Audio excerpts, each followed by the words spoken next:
Assalamualaikum warahmatullahi wabarakatuh dan salam sejahtera. Bertemu kita kembali. Setelah agak lama, Atuk Ded agak tidak membuat apa-apa reaksi kepada mana-mana video yang Atuk Ded tonton. Jadi hari ini Atuk Ded nak kongsi satu reaksi berkenaan dengan masalah komunikasi di tempat kerja. Tapi sebelum tu, Atuk Ded harap kawan semua sentiasa berada dalam keadaan selamat, sihat dan sejahtera selalu hendaknya. Walaupun kita sekarang sedang menuju ke arah endemik COVID-19, tetapi ia tidak bermaksud kita sudah mula boleh mengambil mudah dengan aspek-aspek berkaitan keselamatan dan kesihatan kita. Seperkara lagi, Atuk Ded minta maaf kerana Atuk Ded tak dapat merakamkan video Atuk Ded membebel. Atuk Ded cuma boleh rakam audio sahaja. Kerana ini disebabkan oleh beberapa masalah yang Atuk Ded sedang cuba usaha tangani. InsyaAllah di masa akan datang telah selesai segala perkara tersebut, Atuk Ded akan membuat rakaman seperti dahulu. Okey, apa yang Atuk Ded nak kongsi ialah mengenai pengalaman seorang YouTuber Indonesia yang mana beliau juga adalah pekerja di sektor pembinaan di negara kita ini. Apa yang beliau lalui disebabkan oleh masalah komunikasi semasa beliau mula-mula bekerja di Malaysia. Jom kita tonton apa yang ingin dikongsikan oleh adik YouTuber tersebut.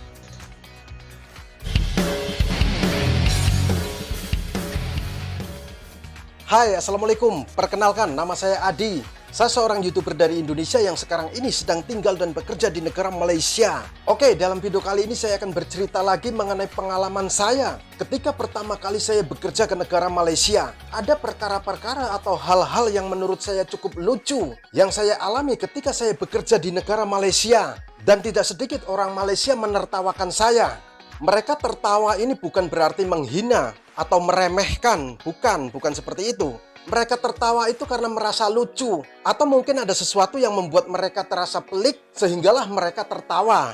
Dan saya pun tidak marah ditertawakan oleh mereka, karena saya sendiri juga merasa bahwa ada sesuatu yang lucu telah berlaku. Jadi setelah saya sampai di negara Malaysia, saya hanya istirahat 1 hari saja. Kemudian besok pagi saya sudah mulai bekerja. Pertama kali saya bekerja di negara Malaysia adalah di kawasan Seri Iskandar, Perak. Kalau tidak salah, kawasan perumahan ini dekat dengan Balai Polis. Nah, di tempat itulah kali pertama saya bekerja di negara Malaysia. Tempat saya bekerja ini adalah sebuah proyek kawasan perumahan yang cukup besar. Oke, jadi jam 8 pagi ini saya didatangi oleh mandor. Mandor itu kalau di Malaysia disebut dengan nama kerani. Intinya, mandor ini adalah orang yang menjaga proyek itu. Kerani ini orang Melayu, namanya Encik Amiruddin. Encik Amiruddin ini membagikan kami tugas-tugas yang berbeda. Kami ada 10 orang. Akan tetapi kami dipecah-pecah menjadi beberapa tim. Saya bersama 4 orang kawan saya ditugaskan oleh Encik Amiruddin untuk membersihkan sampah di tapak pembinaan itu.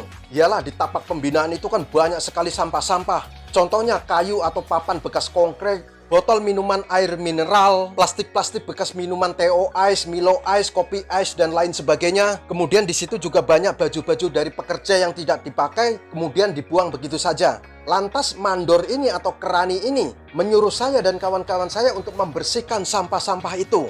Encik Amiruddin ini datang pada saya. Hai adik, kamu cuci semua sampah ini ya. Cuci sampai bersih. Seperti itulah kalimat yang diucapkan oleh Encik Amiruddin. Cuci sampah sampai bersih. Cuci sampah sampai bersih. Cuci sampah sampai bersih. Setelah Encik Amiruddin memberikan arahan kepada kami, beliau cepat-cepat pergi dari lokasi itu karena beliau harus mengurus pekerjaan yang lain. Setelah beliau pergi, saya dan kawan-kawan saya pun melakukan pekerjaan kami, yaitu cuci sampah sampai bersih sebagaimana yang diarahkan oleh Encik Amiruddin. Saya dan kawan-kawan saya sambung pipe yang panjang, kemudian sampah-sampah itu kami bersihkan, kami cuci pakai air sampai bersih. Papan yang kena tanah kotor itu kami cuci. Botol bekas air mineral yang kotor itu pun kami cuci sampai bersih. Plastik-plastik bekas bungkusan minuman seperti TO Ice, Milo Ice, saya pun mencucinya sampai bersih. Cuci dengan air ya. Kemudian baju-baju pekerja yang sudah tidak dipakai dan kemudian dibuang, pakaian itu pun kami cuci dengan air sampai bersih. Setelah sampah-sampah ini kami cuci dengan bersih, sampah itu kemudian kami kumpulkan jadi satu. Cukup lama juga kami membersihkan sampah-sampah itu. Hampir sejam kalau tidak salah. Dan setelah semua sampah itu sudah kami cuci bersih, datanglah ini Encik Amiruddin. Lantas beliau bertanya kepada saya, Hai adik, kenapa sampah-sampah ini kamu siram dengan air? Lantas saya jawab, bukankah tadi Encik suruh saya cuci sampah ini sampai bersih?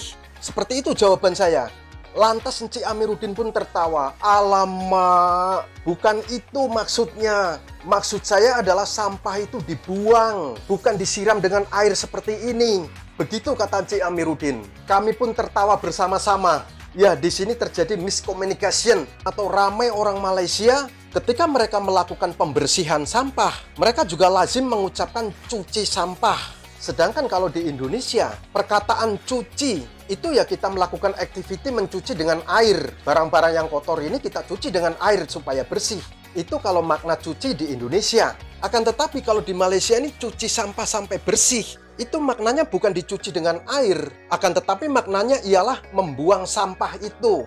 Encik Amiruddin ini sampai tergelak-gelak kepada kami. Saya pun ikut tertawa karena hal ini adalah sangat lucu sekali.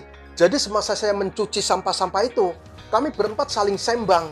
Oh, rupa-rupanya sampah di Malaysia ini sebelum dibuang harus dicuci bersih seperti ini. Seperti itulah kami bersembang semasa kami bekerja mencuci sampah itu. Hebat negara Malaysia, sampah yang akan dibuang pun harus dicuci. Hebat negara Malaysia, sampah yang akan dibuang pun harus dicuci. Hebat negara Malaysia, sampah yang akan dibuang pun harus dicuci. Tidak semua orang Malaysia menyebut seperti itu ya. Ramai juga yang menyebut buang sampah, bukan cuci sampah. Aduh, kau tengok, kerana silap faham. Walaupun Indonesia serumpun, tapi dari segi penggunaan bahasa ada juga yang berbeza. Adi dan kawan-kawannya silap faham. Dia pergi basuh ataupun cuci sampah-sampah yang dikumpulkan. Kerana apa yang dia faham, yang Encik Amiruddin cakap tadi, cuci itu. Dia ingat kena basuh hingga bersih. Cuba kau bayangkan, kalau pekerja-pekerja itu daripada Indonesia, Bangladesh, Myanmar dan Vietnam, macam mana? Apa yang berlaku? Dalam kes hari ini, kita nampak dengan jelas bahawa usaha, masa dan tenaga terbuang sia-sia. Sepatutnya dalam tempoh 1 jam tu, Adi dan kawan-kawan dah boleh buat kerja lain. Tapi apa yang patut dirisau ialah sekiranya mereka terlibat dalam kerja-kerja yang berbahaya dan berisiko tinggi. Akibat daripada silap faham daripada arahan yang diberikan tadi, kemungkinan mereka boleh ditimpa kemalangan dan mengalami kecederaan. Jadi korang kena hati-hati bila beri arahan atau terima arahan dekat tempat kerja, pastikan korang betul-betul sampaikan dengan jelas atau faham dengan jelas. Kalau tak jelas, tanya balik. Ataupun kalau kau yang menyampaikannya, korang tanya balik kepada pekerja yang menerima arahan tu, apa yang dia faham, supaya diorang boleh buat kerja dengan betul dan selamat. Okey, sekian untuk kali ini. Tapi jangan lupa like, share dan subscribe sekiranya korang minat ataupun masih nak mengikuti saluran YouTube Atut Studio ni. Kalau tak apalah, terpulang pada korang. Okey, sehingga berjumpa lagi. Disudahi dengan wabillahi taufik wal hidayah. Wassalamualaikum warahmatullahi wabarakatuh dan salam sejahtera.